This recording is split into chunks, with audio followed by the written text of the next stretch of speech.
तो आइए जानते हैं देश और विदेश की 10 बड़ी खबरों के बारे में सिर्फ 5 मिनट में। अगर अब तक आपने चैनल को सब्सक्राइब नहीं किया तो सब्सक्राइब करके रख ले और वीडियो को लाइक कर दे। पुरानी पेंशन पर कांग्रेस की धड़ाधड़ गारंटी, लेकिन सियासी जोखिम से घबरा नहीं रही है बीजेपी, किसके पाले में गेंद। कांग्रेस पार्टी पुरानी पेंशन बहाली की मांग को धड़ाधड़ अपने चुनावी गारंटी की सूची में शामिल कर रही है। हालांकि विधानसभा चुनाव से पहले कांग्रेस पार्टी ने छत्तीसगढ़ और राजस्थान में सरकारी कर्मियों के लिए पुरानी पेंशन लागू कर दी थी। मध्य प्रदेश में इस मुद्दे को चुनावी गारंटी में शामिल किया गया। राजस्थान की चुनावी गारंटी में भी ओपीएस को जगह मिल गई है। कांग्रेस ने गारंटी दी है कि राजस्थान में दूसरी बार सरकार बनते ही कर्मचारियों के लिए ओपीएस को कानून के जरिए पक्का कर दिया जाएगा। मुख्यमंत्री अशोक गहलोत ने कहा है कि तो वेट नहीं, वोट कीजिए और पोस्टल बैलेट से ओल्ड पेंशन स्कीम को लॉक कीजिए। केंद्र और राज्यों के सरकारी कर्मचारी संगठनों के नेता भी कह चुके हैं कि ओपीएस का विरोध कर भाजपा सियासत में एक बड़ा जोखिम ले रही है। दूसरी तरफ भाजपा इस जोखिम से चिंतित नजर नहीं आ रही। जहां कर्मचारी नेता बताते हैं कि इसके पीछे एक अहम वजह एनपीएस का पैसा है, वहीं पैसा जो pension fund and regulatory authority में जमा है ये केंद्र सरकार के नियंत्रण में है। केंद्र की मर्जी के बिना एनपीएस का पैसा राज्यों को नहीं दिया जा सकता। केंद्र सरकार इसे देने से साफ इनकार कर चुकी है, यानी ओपीएस के मुद्दे पर बोल अभी भी केंद्र के पाले में ही है। एक साल में ग्लोबल साउथ की 2 समिट होना दुनिया के लिए बड़ा संदेश, जाने पीएम मोदी के संबोधन की बड़ी बातें।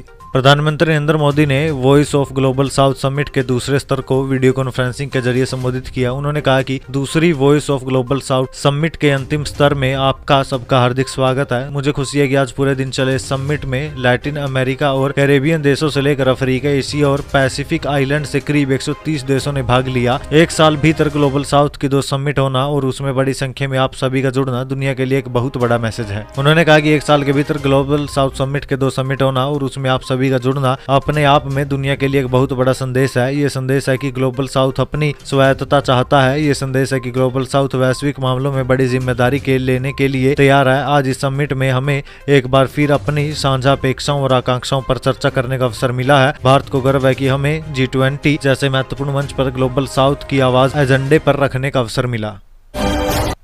हरियाणा सरकार को हाईकोर्ट से बड़ा झटका, प्रदेशवासियों को निजी नौकरी में 75% आरक्षण का कानून रद्द। हरियाणा सरकार द्वारा निजी क्षेत्र की नौकरियों में प्रदेश के निवासियों को 75% आरक्षण के कानून को पंजाब एंड हरियाणा हाईकोर्ट ने रद्द कर दिया। फरीदाबाद इंडस्ट्रियल एसोसिएशन व अन्य ने हाईकोर्ट में याचिका दाखिल की थी। याचिका में कहा गया था कि निजी क्षेत्र में योग्यता और कौशल के अनुसार लोगों का चयन किया जाता है। अगर नियुक्तियों से कर्मचारियों को चुनने का अधिकार ले लिया जाएगा तो उद्योग कैसे आगे बढ़ सकेगा। हरियाणा सरकार का 75% आरक्षण का फैसला योग्य लोगों के साथ अन्याय है। ये कानून उन युवाओं के संवैधानिक अधिकारों का हनन है जो अपनी शिक्षा और योग्यता के आधार पर भारत के किसी भी हिस्से में नौकरी करने को स्वतंत्र है। याची ने कहा कि ये कानून योग्यता के बदले या इसके आधार पर निजी क्षेत्र में नौकरी पाने की पद्धति को शुरू करने का प्रयास है। ऐसा हुआ तो हरियाणा में निजी क्षेत्र में रोजगार को लेकर अराजकता की स्थिति पैदा हो जाएगी। वोट डालने के बाद सिंधिया ने पूर्ण बहुमत से भाजपा सरकार बनने का किया दावा, सीएम फेस पर कही ये बात। केंद्रीय नागरिक उड्डयन मंत्री ज्योतिरादित्य सिंधिया ने ग्वालियर पहुंचकर मतदान किया है। वो डालने के बाद मीडिया से बातचीत करते हुए सिंधिया ने कहा कि मतदान का प्रतिशत बढ़ना प्रजातंत्र के लिए एक अच्छा संकेत है। आज एक ऐतिहासिक मतदान होगा और भारतीय जनता पार्टी को पूर्ण आशीर्वाद मिलेगा, ऐसा मुझे पूरा भरोसा है। उन्होंने दावा किया कि पूर्ण बहुमत के साथ भाजपा की सरकार स्थापित होगी। सिंधिया ने केंद्रीय कृषि मंत्री नरेंद्र तोमर के बेटे के वायरल वीडियो पर कहा कि ऐसे काम कांग्रेस करती है और ये बहुत ही अशोभनीय है। इसके साथ ही मध्य प्रदेश के सीएम के चेहरे को लेकर उन्होंने कहा कि मीडिया को इतनी जल्दी क्यों है, ये पार्टी का नेतृत्व तय करता है और मैं सीएम की रेस में अभी नहीं हूं। गडकरी बोले, डबल इंजन की सरकार से ही राजस्थान में होगा विकास, बनेंगे रोजगार के नए संसाधन। जयपुर के स्थापना दिवस की जनता को शुभकामनाएं देते हुए नितिन गडकरी ने कहा कि राष्ट्रवाद हमारी आत्मा है और राष्ट्र सर्वोपरि है। ये पार्टी की सबसे बड़ी ताकत। समृद्ध करने के लिए सुशासन और विकास जरूरी है। बीजेपी का मिशन सुशासन और विकास है, यही उद्देश्य अंत्योदय है। दरिद्र को नारायण भगवान मानकर निरंतर सेवा करते रहे हैं। पंडित दीनदयाल उपाध्याय का सामाजिक आर्थिक चिंतन हमारा उद्देश्य है। सत्ता में रहते हुए सेवा मानकर सुशासन करना है, विपक्ष में रहते तो सेवा कार्य करते रहते हैं। मंत्री नितिन गडकरी शुक्रवार को जयपुर में पत्रकार वार्ता को संबोधित कर रहे थे। अब परीक्षा केंद्र पर ऑनलाइन प्रश्न पत्र पहुंचाएगा पंजाब स्कूल बोर्ड, लीक होने का खतरा होगा कम। बोर्ड मैनेजमेंट के मुताबिक 12वीं कक्षा का physics, chemistry, biology, accountancy 2, fundamental of business व होम साइंस सब्जेक्ट के प्रैक्टिकल विषयों के प्रश्न पत्र ऑनलाइन विधि से अब से पोर्टल पर भेजे जाएंगे। इस माध्यम से भेजे गए प्रश्न पत्र पूरी तरह सुरक्षित रहेंगे। पीएम विश्वकर्मा योजना में आवेदन से पहले जरूर जान ले एक बात, वरना रद्द हो सकता है पंजीकरण। देखिए, अगर आप पीएम विश्वकर्मा योजना में आवेदन करने जा रहे हैं तो पहले ही जान ले कि इसके लिए आपको कुछ दस्तावेजों की जरूरत होगी। वहीं अगर आपके पास एक भी दस्तावेज कम हुआ तो आपका आवेदन रद्द हो सकता है। अगर आप चाहते हैं कि आपका आवेदन रद्द ना हो तो आपको ये दस्तावेज अपने साथ जरूर ले जाने हैं। तो चलिए जानते हैं आखिर कौन से वो दस्तावेज। इसमें शामिल है आवेदनकर्ता का आधार कार्ड, पहचान पत्र, निवास प्रमाण पत्र, जाति प्रमाण पत्र, passport size photo, bank account passbook और एक एक्टिव मोबाइल नंबर। अगर इन सभी में से आपके पास एक भी दस्तावेज कम है तो आपका आवेदन रद्द हो सकता है। तो कृपया इन सभी दस्तावेजों को अपने साथ लेकर जुड़ जाएं। चुनावी वादे पूरे करने में कर्ज तले दबा छत्तीसगढ़, महीने में 500 करोड़ का ब्याज। चुनाव के वक्त राजनीतिक दल बड़े बड़े वादे पूरे करने से बाज नहीं आते। कर्ज माफी और मुफ्त की योजनाएं जनता को रिझाने का एक बड़ा तरीका बन रही है। हालांकि राज्य में कमाई से ज्यादा वृद्धि दिखाई नहीं देती। ऐसे में राज्य कर्ज तले दबता चले जा रहा है। छत्तीसगढ़ की बात करें तो चुनाव से पहले भाजपा और कांग्रेस दोनों ने बड़े बड़े वादे किए। कांग्रेस ने कर्ज माफी, महिलाओं को हर साल 15,000 की मदद, गैस सिलेंडर पर सब्सिडी, भूमि मजदूरों को 10,000 रुपए और पता नहीं क्या क्या लुभावने वादे किए हैं। वहीं बात करें कर्ज की तो ये राज्य पर कुल 89,000 करोड़ का रुपए बकाया है। आंकड़ों के मुताबिक राज्य को हर साल करीब 6,000 करोड़ रुपए का ब्याज ही चुकाना पड़ता है। अगर ये योजनाएं लागू हुई तो राज्य का कर्ज और तेजी से बढ़ेगा। सुब्रत रॉय नहीं रहे, लोग बोले हमारे पैसे कौन देगा। बेटी की शादी टूटी, जिन रिश्तेदारों के पैसे लगवाए वे गालियां दे रही हैं।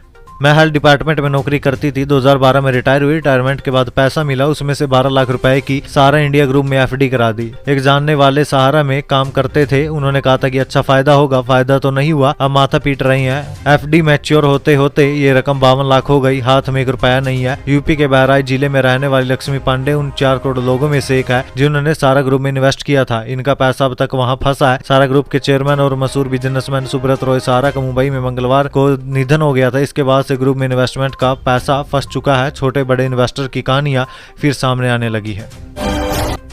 बिहार में राज्यपाल के आरक्षण बिल को मंजूरी, रिजर्वेशन का दायरा अब 60 से बढ़कर 75% हो जाएगा।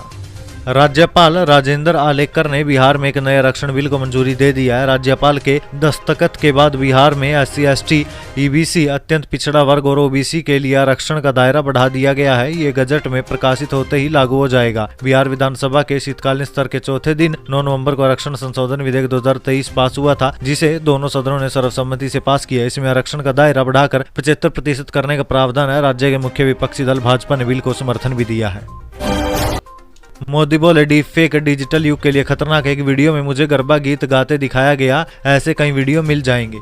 प्रधानमंत्री नरेंद्र मोदी ने डीप फेक टेक्नोलॉजी को खतरनाक बताया। उन्होंने शुक्रवार को कहा कि एक वीडियो में मुझे गरबा गीत गाते दिखाया गया, ऐसे कई वीडियो ऑनलाइन पड़े हुए हैं। मोदी ने यह भी कहा कि डीप फेक डिजिटल युग के लिए खतरा है। ये समझना बहुत जरूरी है कि आर्टिफिशियल इंटेलिजेंस कैसे काम करता है, क्योंकि इसका उपयोग जानबूझकर गलत जानकारी फैलाने या दुर्भावनापूर्ण इरादे से किया जा सकता है। प्रधानमंत्री ने यह बातें भाजपा मुख्यालय में दीपावली मिलन कार्यक्रम के दौरान कही थी। प्रधानमंत्री ने मीडिया से अपील किया कि वह लोगों को AI के नेगेटिव इफेक्ट्स बताएं ताकि गलत और नुकसान पहुंचाने वाले कंटेंट फैलने से रोके जा सके। जम्मू कश्मीर में 24 घंटे में 2 इनकाउंटर, 6 आतंकी ढेर। कुलगाम में लश्कर के 5 और राजौरी में 1 आतंकी मारा गया। जम्मू कश्मीर में 24 घंटे के अंदर सुरक्षा बलों और आतंकियों के बीच 2 इनकाउंटर हुए। पहला इनकाउंटर कुलगाम में 16 नवंबर की शाम हुआ, इसमें 5 आतंकी मारे गए। दूसरा इनकाउंटर राजौरी में हुआ, इसमें सुरक्षा बलों ने 1 आतंकी को ढेर कर दिया। 16 नवंबर की शाम कुलगाम के सामने इलाके सुरक्षा बलों को आतंकियों के छिपे होने की सूचना मिली थी। सर्च ऑपरेशन के दौरान आतंकियों ने फायरिंग कर दी। सुरक्षा बलों ने भी जवाबी कार्रवाई की। ऑपरेशन में सेना की 34वीं राष्ट्रीय राइफल्स, नौ पैरा, CRPF और राज्य पुलिस शामिल थी। रायपुर में चिकन लेग पीस में बिके वोट। बिलासपुर में मुस्लिम वोटर्स को लालच। दुर्ग में पैसे का विवाद। छत्तीसगढ़ में वोटिंग खत्म हो गई है। प्रशासन की सख्ती के बाद भी राजनीतिक दल मतदाताओं को लुभाने के लिए पानी की तरह पैसा बहाने में सफल रहे। मतदान से ठीक पहले एक दिन पहले रायपुर में वोट के लिए चिकन बांटने का वीडियो तो बिलासपुर में BJYM नेता के मुस्लिम इलाके में जाकर उन्हें पैसे देकर वोट न डालने का लालच देने का मामला सामने आया, जबकि दुर्ग में पैसे के बंटवारे में विवाद की बात भी सामने आई है। हरियाणा जहरीली शराब केस में अब तक 15 गिरफ्तार। मास्टरमाइंड मोगली को गैंगस्टर मोनू ने दिलवाई फैक्ट्री। काम के लिए यूपी से बुलाए मजदूर। हरियाणा में जहरीली शराब मामले में अम्बाड़ा पुलिस ने अभी तक मास्टरमाइंड अंकित उर्फ मोगली समेत 15 लोगों को गिरफ्तार किया है। मास्टरमाइंड मोगली 6 दिन के लिए पुलिस रिमांड पर चल रहा है। मोगली द्वारा नाम उगलने के बाद सीआईए शाहजादपुर ने करनाल के रमनदीप उर्फ दीपू और अंशुल को गिरफ्तार किया है। आरोपियों ने एक्स्ट्रा न्यूट्रल अल्कोहल की तस्करी की थी। उधर यमुनानगर सीआईए 2 ने जहरीली शराब की 110 पेटी जलाने में शामिल गोलने के निशांत राणा को 2 दिन के रिमांड पर लेकर पूछताछ की है। इस मामले में अम्बाड़ा एसपी जसनदीप सिंह रंधावा ने प्रेस कॉन्फ्रेंस कर खुलासे किए हैं। एसपी रंधावा के मुताबिक गैंगस्टर मोनू राणा ने ही धनौरा के उत्तम और पुनीत को बोलकर यह अवैध फैक्ट्री मास्टरमाइंड अंकित उर्फ मोगली को दिलाई थी। अम्बाला पुलिस ने सभी आरोपियों और सप्लायर को गिरफ्तार कर लिया है। गाजा के अस्पतालों में बिजली खत्म, टॉर्च की रोशनी में डॉक्टर ऑपरेशन कर रहे, लाइफ सपोर्ट सिस्टम बंद। इजराइल और हमास की जंग के बीच गाजा के कई अस्पताल गंभीर और खतरनाक स्थिति का सामना कर रहे हैं। लगातार बमबारी से मौत के आंकड़े में वृद्धि हुई है। ईंधन की कमी और बिजली कटौती से कई डॉक्टर मरीजों का इलाज करने में असमर्थ हैं। टॉर्च की लाइट से डॉक्टर मरीजों के ऑपरेशन कर रहे हैं। अस्पताल कर्मियों ने कहा है कि बहुत से मरीज बिजली की कमी से मर रहे हैं, जिससे लाइफ सपोर्ट सिस्टम चालू थे।